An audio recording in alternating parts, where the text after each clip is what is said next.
ভারতের প্রধানমন্ত্রী নরেন্দ্র মোদীর দেশবাসী এবং গোটা বিশ্ববাসীর সামনে চরম হুঁশিয়ারির পর পাকিস্তানকে অবশেষে আইএনএস বিক্রান্ত, পরমাণু অস্ত্র বহন করতে সক্ষম আইএনএস বিক্রান্ত পাকিস্তানের দিকে রওনা দিয়েছে। কিন্তু আমি ভারতের প্রধানমন্ত্রী নরেন্দ্র মোদীর কাছে একটাই প্রার্থনা করব এবং আজকের পর্ব শুরু হওয়ার আগেও আপনাদের কাছে সেই কথাই বলবো যে দয়া করে don't kill those bastard, keep them alive and ask them to recite Hanuman Chalisa or Gayatri Mantra. If they deny or not able to recite, then send them to the gutter where 72 hoods are waiting for them. এইটুকু স্বনির্বন্ধ অনুরোধ ভারতের প্রধানমন্ত্রীর কাছে। যেমন কালমা পড়তে জানে কিনা দেখে শাস্তি দিয়েছিল মুসলিম জঙ্গিরা, ঠিক তেমনি তাদেরকে জীবন্ত আটকে রেখে জীবন্ত ধরে তাদেরকে হনুমান চালিসা পাঠ করতে বলবেন। যদি পাঠ করতে না পারে তাহলে দেশবাসীর সামনে গুলি মেরে দেবেন। আপনারাও যদি এগ্রি থাকেন তাহলে লিখে জানাবেন। নমস্কার, welcome to simple as ABC. আপনাদের সকলকে স্বাগত জানিয়ে শুরু করছি আজকের বিশেষ খবর। যে আগুন পাকিস্তানের মুসলিম জঙ্গি গোষ্ঠী লাগিয়ে দিয়েছে, যে আগুনে আমরা বিভিন্ন ক্ষেত্রে পশ্চিমবঙ্গবাসী হিসাবে আমরা জ্বলছি, আমাদের পড়শি দেশ বাংলাদেশের হাত থেকে আমরা প্রতিনিয়ত জ্বলছি, এবং সেই বাংলাদেশের মুসলিম জঙ্গি সংগঠন আমাদের এই দেশে থাকাও কিছু জেহাদিদের সঙ্গে মিলিয়ে মিশে একেবারে হিন্দুদের যেভাবে আক্রমণ করছে, এদেরকে শুধু পাকিস্তানি বলে নয়, পাকিস্তানি এবং ভারতের মধ্যে যে সমস্ত জেহাদিরা পাকিস্তান বা বাংলাদেশের সঙ্গে হাত মিলিয়ে চলেছেন, তাদেরকে যদি উপযুক্ত শাস্তি দিতে আমরা না পারি তাহলে যে কোনো দিন, যে কোনো সময়, যে কোনো ভ্রমণস্থলে যে কারোর মৃত্যু হতে পারে। ভারতের প্রধানমন্ত্রী নরেন্দ্র মোদীর বক্তব্য আপনারা শুনে নিয়েছেন। সব থেকে গুরুত্বপূর্ণ বক্তব্য কি জানেন? তিনি ইংলিশে বক্তব্যটি বলেছেন। গোটা বক্তব্যটি তিনি হিন্দিতে বলেছেন, বলার পর একটা সময় তিনি ইংলিশে বক্তব্য বলেছেন, আমি আপনাদের সামনে শোনাবো। কিন্তু তার আগে বিহারের মাটি থেকে দাঁড়িয়ে নীতিশ কুমারকে পাশে নিয়ে স্থানীয় কিছু বিহারের উন্নয়নমূলক বক্তব্যের পর প্রধানমন্ত্রী নরেন্দ্র মোদী প্রথমে হিন্দিতে হুঁশিয়ারি দিলেন, তারপরে গোটা বিশ্বের কাছে ইংলিশে বললেন। কি বললেন হিন্দিতে? বললেন, যারা এই পরিণাম করেছে তারা কল্পনাও করতে পারছে না যে তাদেরকে আমরা কি শাস্তি দিতে চলেছি। বলেছেন তিনি যে এখনো পর্যন্ত যে যে মাটিগুলো কিছুটা সন্ত্রাসীদের জন্য এখনো বেঁচে রয়েছে সেগুলোকে ধুলোয় মিশিয়ে যতক্ষণ আমরা দিতে পারছি ততক্ষণ আমরা থামবো না। মন্তব্য করেছেন ভারতের প্রধানমন্ত্রী 56 ইঞ্চির ছাতি। আর আমরাই প্রশ্ন করেছি যখন প্রধানমন্ত্রী নরেন্দ্র মোদী মুর্শিদাবাদ নিয়ে নিশ্চুপ ছিলেন, জিজ্ঞেস করেছিলাম 56 ইঞ্চির ছাতি কোথায় ছিল। আমরা দেখতে পেয়েছি সেই প্রধানমন্ত্রীর ফিরে আসা, কামব্যাক। এই প্রধানমন্ত্রীকেই আমরা চাই। আমি শোনাবো ভারতের প্রধানমন্ত্রীর বক্তব্য। আর একইভাবে এই মুর্শিদাবাদে যারা হামলা করলো এদের বিরুদ্ধেও এই একই ধরনের আমরা অ্যাসাসিনেশন চাই। আমাদের সেনা ওই জিহাদিদের উপর অ্যাসাসিনেশন আনবেন, এটাও আমরা চাইবো। কিন্তু তার আগে ভারতের প্রধানমন্ত্রী কি বলেছেন হিন্দিতে শুনুন। देश के दुश्मनों ने भारत की आत्मा पर हमला करने का दुस्साहस किया है। मैं बहुत स्पष्ट शब्दों में कहना चाहता हूं, जिन्होंने ये हमला किया है उन आतंकियों को और इस हमले की साजिश रचने वालों को उनकी कल्पना से भी बड़ी सजा मिलेगी, सजा मिलकर के रहेगी।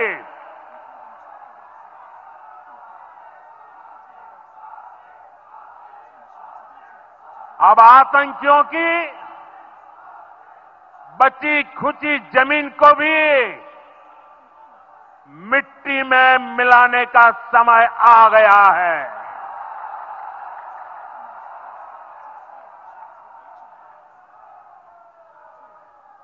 140 140 करोड़ भारतीयों की इच्छा शक्ति अब आतंक के आकाओं की कमर तोड़ कर रहेगी।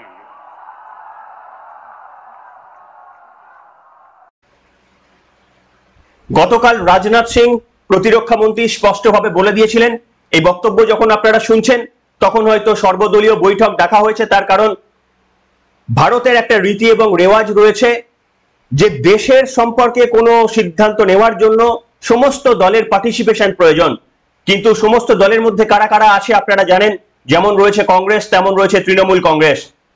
আর এদের জন্য ভারত কতটা নিরাপদ, আমি আপনি কতটা নিরাপদ, মুর্শিদাবাদ বা সেখানকার মানুষ বুঝে গিয়েছে যে মমতা বন্দ্যোপাধ্যায়ের প্রশাসন আমাদের এই রাজ্যকে কতটা নিরাপদ করে তুলেছে।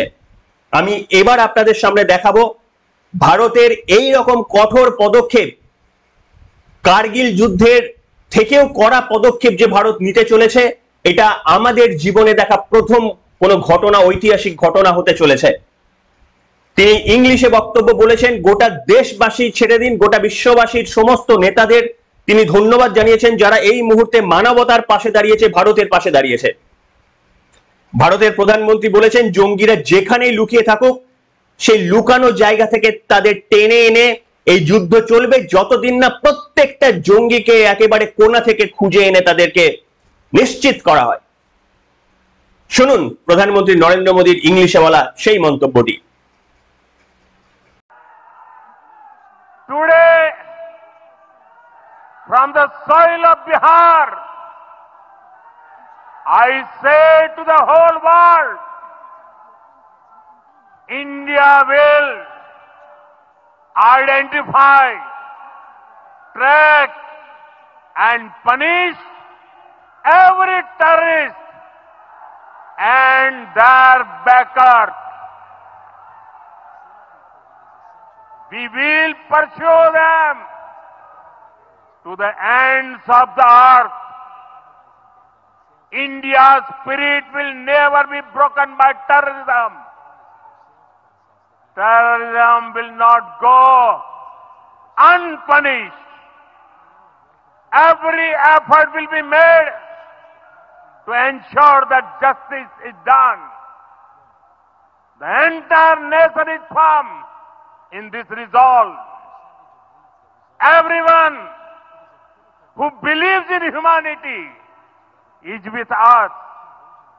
I thank the people of various countries and their leaders who have stood with us in these times.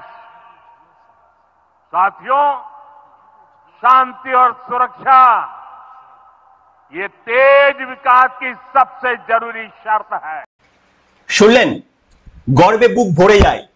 56 ইঞ্চির ছাতি বলে একে, যে 56 ইঞ্চির দম ভারতের অন্য কোন রাজনৈতিক নেতৃত্বের নেই। আমার সন্দেহ আছে এই সর্বদলীয় বৈঠকে আবার না অনেকে ব্যাগরা দিয়ে বসেন যে না না আরো একটু অপেক্ষা করে যাই, আরো একটু আমরা ভাবলে হতো, ওদেরও হাতে পরমাণু অস্ত্র আছে, অনেক কিছু বলবেন, অনেক কিছু ব্যাগরা দেওয়ার চেষ্টা করবেন। মমতা বন্দ্যোপাধ্যায় গিয়ে বলবেন না না জেহাদিদের কোনো ধর্ম হয় না। আরে জেহাদিদের ধর্ম হয়। স্যালুট সুমন দে, যে সুমন দের আমরা সমালোচনা করি, মিনমিন গলায় প্রতিপক্ষ একেও জিজ্ঞাসা করে ওকেও জিজ্ঞাসা করে, যে খুন হয়েছে তাকেও জিজ্ঞাসা করে আর যে খুন করেছে তাকেও জিজ্ঞাসা করে। এই মিনমিনে চ্যানেল থেকে বেরিয়ে এসে সুমন দে গতকাল স্পষ্টভাবে বললেন যে হ্যাঁ টেরোরিস্টদের ধর্ম আছে, টেরোরিস্টদের ধর্ম হয়। শুনুন সুমনদের সেই বক্তব্যটা যেমন আপনাদের শোনাবো, ঠিক তার পাশে আপনাদের শোনাবো মমতা বন্দ্যোপাধ্যায় রাজ্যের মুখ্যমন্ত্রী মাথায় তুলে রেখেছেন যারা আপনারা। ইতিহাস আপনাদের ক্ষমা করবে না। মমতা বন্দ্যোপাধ্যায়ের প্রশাসনকে যারা এতদিন ধরে মাথায় তুলে আমাদের ভাই বোনদের, মুর্শিদাবাদের ভাই বোনদের জমি বাড়ি ভিটে ছাড়া করলেন, আপনারা সমানভাবে দায়ী। সেই মমতা বন্দ্যোপাধ্যায় আজকের দিনে দাঁড়িয়ে বলছে তাদের নিজেদের ভোট ব্যাংকের স্বার্থ রক্ষা করতে গিয়ে যে টেরোরিজমের কোনো জাত হয় না। আপনারা শুনুন সুমনদের সেই বলিষ্ঠ কণ্ঠ যেটা আমরা শুনতে চাই, আর মমতা বন্দ্যোপাধ্যায়ের সেই একই কণ্ঠ শুধুমাত্র এই পাশে দাঁড়ানোর তোষণের রাজনীতি করা মমতা বন্দ্যোপাধ্যায়ের বক্তব্য একসঙ্গে দুটো শোনাচ্ছি। Terrorism is a identity. It's a born in criminal.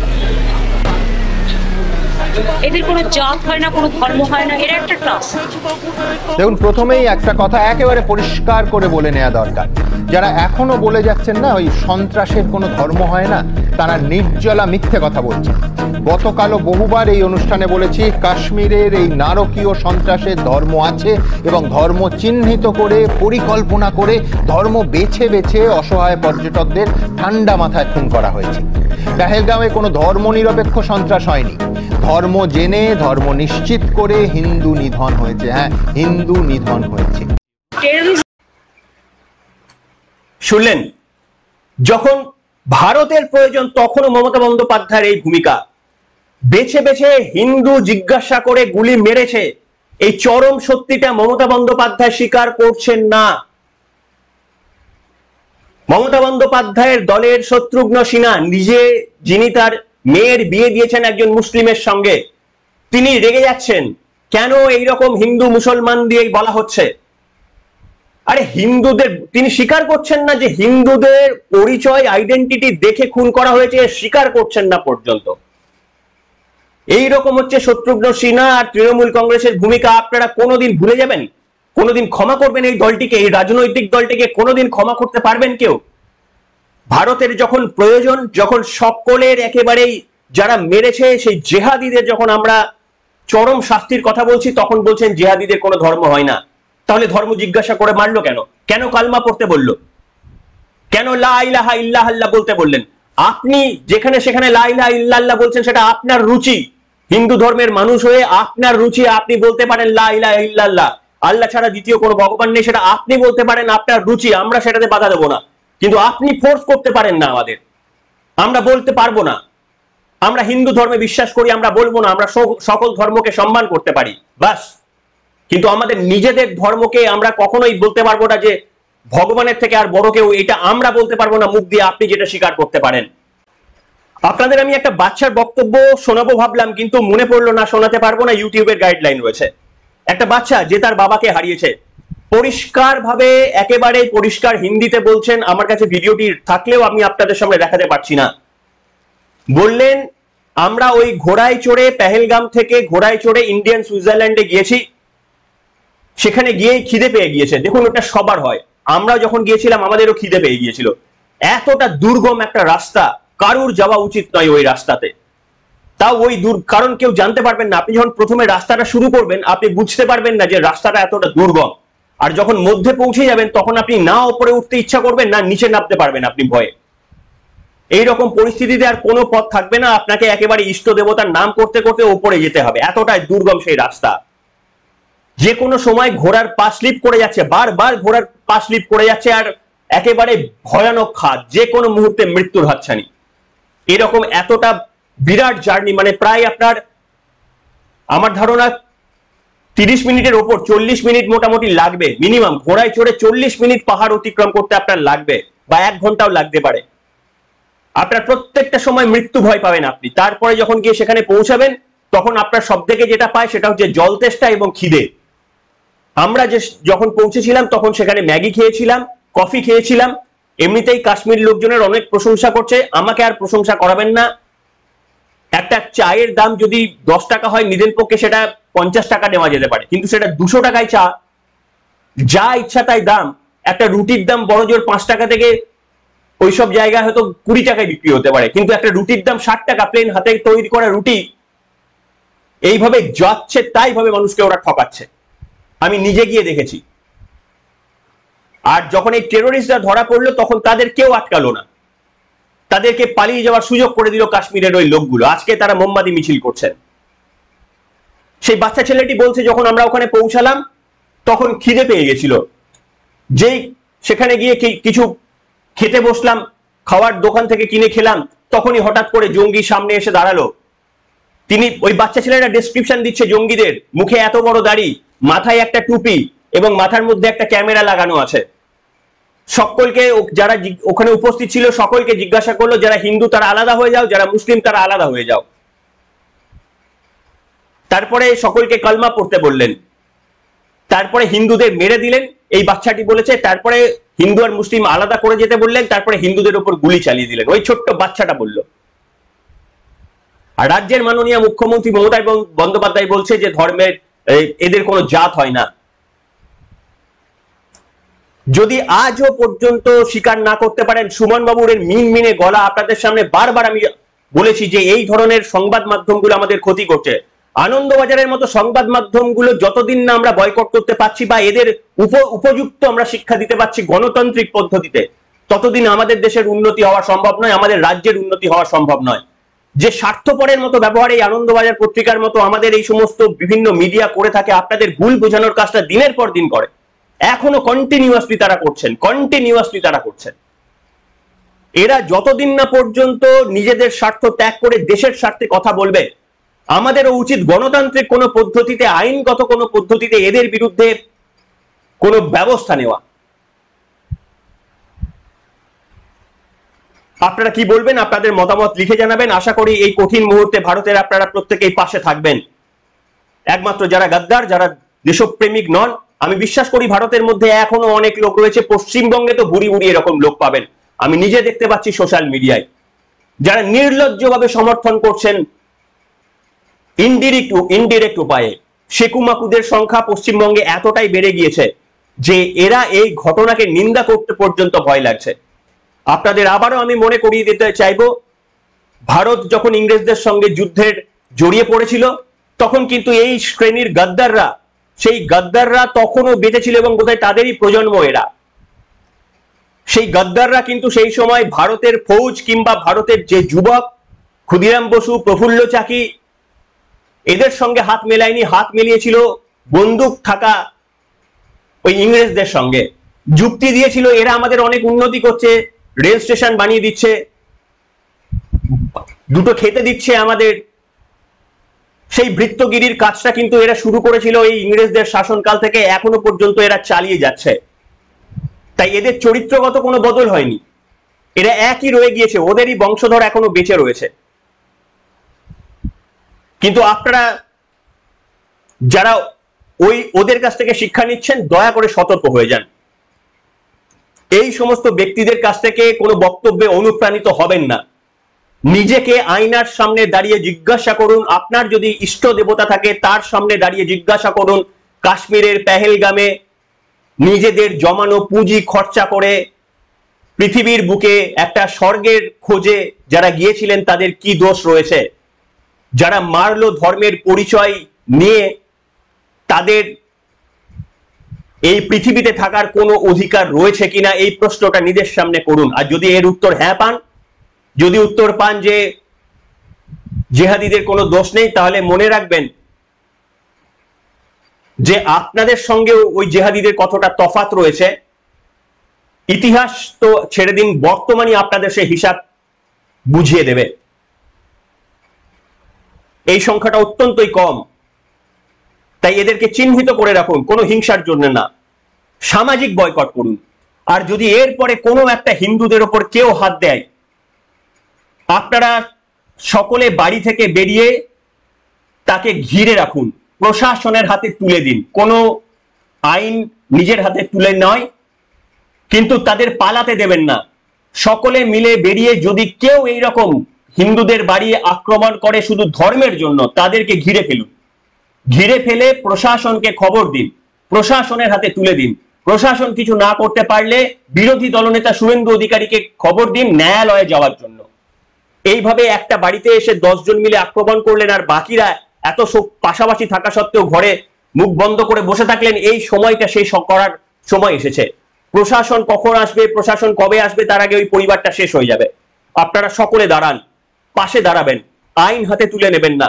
শুধুমাত্র ওদেরকে ঘিরে ধরবেন, ওদেরকে চিহ্নিত করে রাখবেন, মোবাইলে ফটো তুলে রাখবেন। বিরোধী দলনেতা একমাত্র যিনি পথ দেখাচ্ছেন তাকে দেবেন সেই ইনফরমেশন গুলো। তারপরে আইনগত প্রশাসনিকগত যা ব্যবস্থা নেওয়ার, সেই ব্যবস্থা আমাদের প্রশাসন না নিলেও আমাদের কেন্দ্রীয় সরকার নেবে বলে আমাদের আশা। তবে পাকিস্তানের পর এই বাংলাদেশকে যদি আমরা উপযুক্ত শাস্তি বা শিক্ষা দিতে না পারি, তাহলে আমাদের এই মিশন কমপ্লিট হবে না। আপনারা যারা মনে করছেন এই পাকিস্তানের পর বাংলাদেশকেও যতক্ষণ না আমরা উপযুক্ত শিক্ষা দিতে পারছি, অন্তত পশ্চিমবঙ্গের জন্য আমরা মুক্ত নই, লিখে জানাবেন আজকের এই পর্বে। এখনকার মতো এখানেই।